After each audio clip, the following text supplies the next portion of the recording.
Hello दोस्तों, मैं बलजीत कुमार आप सभी लोगों का आपके अपने YouTube channel maths by Baljeet Kumar पे हार्दिक स्वागत करता हूं। आज हम लोग पढ़ेंगे परिकेंद्र। सरकम सेंटर क्या होता है, किसी भी ट्रायंगल में सरकम सेंटर क्या होते हैं अर्थात परिकेंद्र क्या होते हैं, आज उसी बारे में हम लोग क्या करेंगे, पढ़ेंगे। इस पे जो है इम्पोर्टेंट क्वेश्चन, बहुत ही इम्पोर्टेंट, वेरी इंपॉर्टेंट बोल सकते हैं। इस पे बहुत सारे क्वेश्चन जो है एसएससी सीजीएल में क्वेश्चन पूछे जाते हैं, ठीक है। तो आज हम लोग उसी के बारे में पढ़ेंगे कि जो परिकेंद्र क्या होते हैं, कैसे होते हैं परिकेंद्र, ठीक है। किस त्रिभुज में परिकेंद्र कहाँ स्थित होता है, उसके लोकेशन के बारे में हम लोग चर्चा करेंगे, ठीक है। तो फिलहाल सबसे पहले जो हम लोग पढ़ेंगे सरकम सेंटर मतलब परिकेंद्र क्या होते हैं, ठीक है। तो परिकेंद्र देखिए क्या होता है, आराम से समझना है। जैसे ये आपका ट्रायंगल हो गया, क्या हो गया, ये आपके कोई ट्रायंगल हो गई, ठीक है। यहाँ तक तो किसी को प्रॉब्लम नहीं होना चाहिए मेरे ख्याल से, ठीक है। ये आपके कोई ट्रायंगल हो गए, ठीक है। हमने क्या किया, इसके तीनों शीर्ष से होती हुई एक वृत्त खींचा जो तीनों शीर्ष को क्या कर रही है, स्पर्श कर रही, ठीक है। अब मेन बात इसमें यह है कि जो हमने तो एक ट्रायंगल बनाया, उसमें क्या किया, तीनों शीर्ष से जाती हुई एक वृत्त को खींचा, ठीक है, यहाँ तक। लेकिन परिकेंद्र जो होता है लंब समद्विभाजक के कटान बिंदु से बनता है। किससे बनता है, लंब समद्विभाजक। लंब समद्विभाजक बोले तो क्या, जैसे हमने क्या किया, इसका नाम दे दिया ए बी और क्या दिया सी, ठीक है। यहाँ तक इसका नाम दिया ए बी और सी, ठीक है, यहाँ तक। तो यहाँ से क्या होगा, जैसे हमने क्या किया, यहाँ से एक लंब खींचा, ठीक है, लंब खींचा जो कहाँ पे खींचा, बीसी पे खींचा। और इसका काम क्या है, ये आपका लंब नहीं है, ये लंब समद्विभाजक है, ठीक है। तो लंब समद्विभाजक खींचा तो ये इसका काम ये हुआ कि ये तो बीसी पे 90 डिग्री का एंगल बनाएगी, ठीक है, यहाँ तक। लेकिन बीसी को दो बराबर पार्टों में भी क्या करेगी, डिवाइड करेगी। उसी तरह शीर्ष बी से हमने क्या किया, एक लंब समद्विभाजक खींचा, किस पे, एसी पे। किस पे खींचा, एसी पे, ठीक है, यहाँ तक। तो ये भी क्या करेगी, बीसी को, जैसे ही हमने कहा लंब बोले तो अब तो कोई दिक्कत वाली बात नहीं, सिर्फ 90 डिग्री होगा। अगर हमने कह दिया लंब समद्विभाजक तो वो क्या करती है, जिस भी वर्टेक्स पे लंब डालेगी उसको दो बराबर भागों में क्या करेगी, विभाजित करेगी। मतलब ये और ये आपस में क्या होंगे, बराबर होंगे, ठीक है। अब यहाँ से हम लोग देखेंगे क्या, अब हमने क्या किया, बी से खींच दिया। अब हम लोग सी से खींचेंगे एक लंब समद्विभाजक। किस पे खींच रहे हैं, ए बी पे, ठीक है।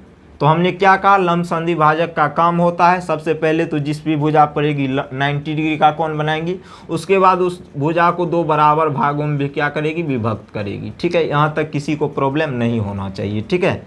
और यह अब इसमें मेन पॉइंट क्या है कि जो जहाँ पे तीनों लंब समद्विभाजक मिलते हैं, मतलब जहाँ पे एक दूसरे को काटते हैं, उसी को हम लोग बोलते हैं परिकेंद्र। क्या बोलते हैं इसको, परिकेंद्र। इसको हम लोग बोलते हैं परिकेंद्र। क्या बोलते हैं, परिकेंद्र, परिकेंद्र, ठीक है। यहाँ तक कोई प्रॉब्लम नहीं होना चाहिए, ठीक है। ये आपके हो गए परिकेंद्र। अब इसमें देखिए कुछ बातें होती है, और वो कुछ बातें क्या होती है आराम से समझेंगे। हमने पहले क्या कहा, परिकेंद्र जो होता है लंब समद्विभाजक के कटान बिंदु से मिलकर बनती है, उसी को हम लोग क्या बोलते हैं, परिकेंद्र। तो हमने यहाँ पे ये आपको दिखाया कि जो हमने एक ट्रायंगल खींचा, ठीक है, और वो क्या हुआ, ये ट्रायंगल जो आपके मतलब उसके तीनों शीर्ष से होती हुई हमने क्या किया, एक वृत्त को खींच दिया, ठीक है, यहाँ तक।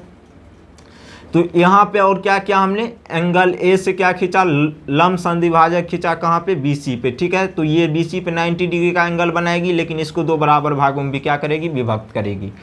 अब यहाँ पे फिर मैंने क्या किया, बी से एक लंब समद्विभाजक खींचा, किस पे, एसी पे। किस पे, एसी पे। तो इसका काम क्या है, ये 90 डिग्री का तो एंगल बनाएगी, लेकिन इसको भी दो बराबर पार्टों में क्या करेगी, विभक्त करेगी, ठीक है। उसी तरह हमने क्या किया, यहाँ पे एंगल शीर्ष सी से हमने क्या किया, एक लंब समद्विभाजक खींचा, किस पे, ए बी पे। तो इसका काम क्या है, ये भी 90 डिग्री का एंगल बनाएगी, लेकिन इसको क्या करेगी, दो बराबर पार्टों में विभक्त करेगी, ठीक है। अब यहाँ से हम लोग क्या लिख सकते हैं और क्या ज्ञात कर सकते हैं, उसको हम लोग पहले देखेंगे। सबसे पहले अगर हम बात करें, यहाँ से आराम से देखना है, ठीक है। जैसे ही हमने ए से लंब समद्विभाजक खींचा बीसी पे, तो ये क्या हुआ, ये तो 90 डिग्री का एंगल बनाएगी, लेकिन 20, इसका नाम दे देता हूँ डी, इसका नाम ई और इसका नाम दे देता हूँ एफ, ठीक है। यहाँ तक चलिए, ठीक है। तो लंब समद्विभाजक खींचा तो इसको क्या करेगी, लंब समद्विभाजक का काम होता है 90 डिग्री का एंगल बनाने के साथ साथ दो दो बराबर पार्टों में भी क्या करना, विभक्त करना। तो ये बी डी बराबर होंगे किस पे, सॉरी बी डी बराबर हो जाएंगे किसके, डी सी के। बी डी जो होंगे ये बराबर होंगे आपके किसके, डी सी के। ठीक है, पहला पॉइंट ये हो गया। उसी तरह दूसरा पॉइंट, अगर मैं इसको लमसम द्विभाजक लेता हूँ तो यहाँ पे देखिए किस पे पड़ रहा, ए सी पे। तो ये भी इसको दो बराबर पार्ट में विभक्त करेगी, मतलब ए ई बराबर होगी किसके, ए सी के। ए ई बराबर होगी किसके, सॉरी ई सी के। ठीक है, उसी तरह तीसरा इसमें और कंडीशन बनेगा, यहाँ पे भी हमने एक लमसम द्विभाजक खींचा ए बी पे, तो ये ए एफ बराबर होंगे बी एफ के। ए एफ बराबर किसके होंगे, बी एफ के। ठीक है, ये तीन कंडीशन हो गए। ठीक है, कंडीशन तो एक ही है, मतलब तीनों शर्त को जब हमने तीन लमसम द्विभाजक खींचा तो तीनों कंडीशन को दिखाना कंपलसरी था। ठीक है, तो ये पॉइंट आपको याद हो गया होगा, उम्मीद करते हैं। ठीक है, अब हम लोग बढ़ेंगे इसमें आगे क्या करेंगे, आराम से देखिए। अब लमसम द्विभाजक जहाँ पे मतलब कटान बिंदु होता है परिकेंद्र कहलाता है, ये तो बात हम जानते हैं, कोई बड़ी बात नहीं है। ठीक है, हमने इस पहले पढ़ाया है यहाँ पे। ठीक है, तो यहाँ पे एक चीज़ आप नोटिस करेंगे, जो यहाँ पे क्या होता है आपका आराम से देखना है, शिद्दत से देखना है, तभी आप समझेंगे। ठीक है, जैसे कि ये आप मान लीजिए ये विरीत है। ठीक है, ये आपके क्या है, विरीत है।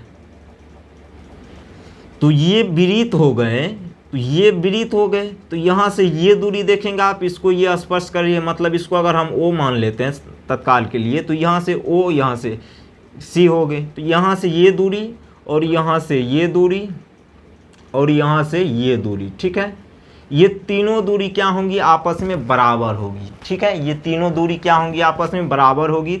हम बोल सकते हैं ए ओ बराबर क्या हो जाएंगे आपके बी ओ, और उसके बराबर क्या हो जाएंगे आपके सी ओ। क्यों होंगे, अभी हम आपको बताते हैं ऐसा क्यों होता है। ठीक है, आप फिगर से चीज़ों को समझने का कोशिश कीजिए, तभी आप ज्योमेट्री को समझ पाएंगे। ठीक है, आप एक चीज़ तो जानते हैं, केंद्र से परिधि तक की दूरी को हम लोग क्या बोलते हैं, त्रिज्या बोलते हैं, तो ये आर हो जाएगी। उसी तरह केंद्र से परिधि तक की दूरी को हम लोग क्या बोलते हैं, त्रिज्या, तो ये भी आपकी क्या हो जाएगी, आर हो जाएगी। उसी तरह फिर हम लोग जानते हैं केंद्र से परिधि तक की दूरी को हम लोग क्या बोलते हैं, त्रिज्या, तो ये भी क्या हो जाएगी, आर हो जाएगी। और ये आर जो होगी क्या हो जाएगी, रेडियस। क्या हो जाएगी, रेडियस। क्या हो जाएगी, रेडियस। किसकी रेडियस होगी, परिकेंद्र की। तो इसी को हम लोग बोलते हैं परिवृत्त की त्रिज्या, परिवृत्त की त्रिज्या, परिवृत्त की त्रिज्या। ठीक है, यहाँ तक उम्मीद करते हैं समझ में आया होगा। ठीक है, तो हमने क्या क्या बताया, हमने ये बताया कि परिकेंद्र जो होता है लमसम द्विभाजक के कटान बिंदु से मिलकर बना होता है। ठीक है, ठीक है, उसके बाद हमने क्या कहा, जिस भी साइड पे लमसम द्विभाजक पड़ेगी उस साइड को क्या क्या करेगी, सबसे पहले तो उस साइड पे 90 डिग्री का एंगल बनाएंगी, इनमें कोई सस्पिशन नहीं है कि नहीं बनाएगी। ठीक है, लेकिन दूसरा जो मेन इसका इंपॉर्टेंट काम है, जैसे ही हमने बोला लमसम द्विभाजक, समद्विभाजक का मतलब क्या हुआ, किसी जिस साइड पे पड़ेगी उस साइड को दो बराबर भागों में भी क्या करना, विभक्त करना। ठीक है, यहाँ तक वही हमने यहाँ कंडीशन लिखा है। ठीक है, अब तीसरा पॉइंट इसमें हमने ये बताया, क्या बताया बताइए, ये बताया यहाँ से देखिए यहाँ तक कि मतलब एक चीज़ हम लोग जानते हैं, केंद्र से परिधि तक की दूरी को हम लोग त्रिज्या बोलते हैं। तो यहाँ से ये दूरी और ये वाली दूरी आपस में क्या होंगी, बराबर होगी। 1 मिनट, इसका खोपिया के इधर न गिर गया है। ठीक है, तो यहाँ पे क्या हो जाएंगे आपके ए ओ बराबर हो जाएंगे, या ओ ए बोलिए, कोई दिक्कत नहीं। उसी तरह बी ओ बराबर हो जाएंगे किसके, सी ओ के। तो ये बराबर किसके होंगे, रेडियस के। ये किसके बराबर होंगे, रेडियस के। ये क्या कहलाएंगी, आपकी रेडियस कहलाएंगी। और इसी रेडियस को हम लोग बोलते हैं परिवृत्त की त्रिज्या, मतलब जो वृत्त बाहर से बन रहा है उसकी त्रिज्या बोलते हैं। अगर ये वृत्त त्रिभुज के अंदर बनता, कहाँ बनता, त्रिभुज के अंदर बनता, तो उसको हाँ, ये वृत्त अगर त्रिभुज के अंदर बनता, ठीक है, तो वो क्या होता, अंतःवृत्त की त्रिज्या। और अंतःवृत्त की त्रिज्या हम कहाँ पे ज्ञात करते हैं, जहाँ पे हम लोग अंतःकेंद्र के बारे में पढ़ा था, वहीं पे हम लोग क्या करते हैं, अंतःवृत्त की त्रिज्या ज्ञात करते हैं। ठीक है, अब देखिए कुछ इसका विशेष रूल होता है, ये नहीं कि सभी ट्रायंगल में ये जो है लमसम द्विभाजक आपके अंदर ही बनेंगे, ऐसा कोई बड़ी वाली बात नहीं है। अब कुछ ऐसे ट्रायंगल भी होते हैं जहाँ पे क्या होते हैं, किसी साइड पे लमसम द्विभाजक बनते हैं, और कहीं पे क्या होते हैं कि जो त्रिभुज के बाहर ही बनता है, उसका कोई अता पता नहीं कहाँ बनेगा। ठीक है, लेकिन बनता है कहाँ, त्रिभुज के बाहर।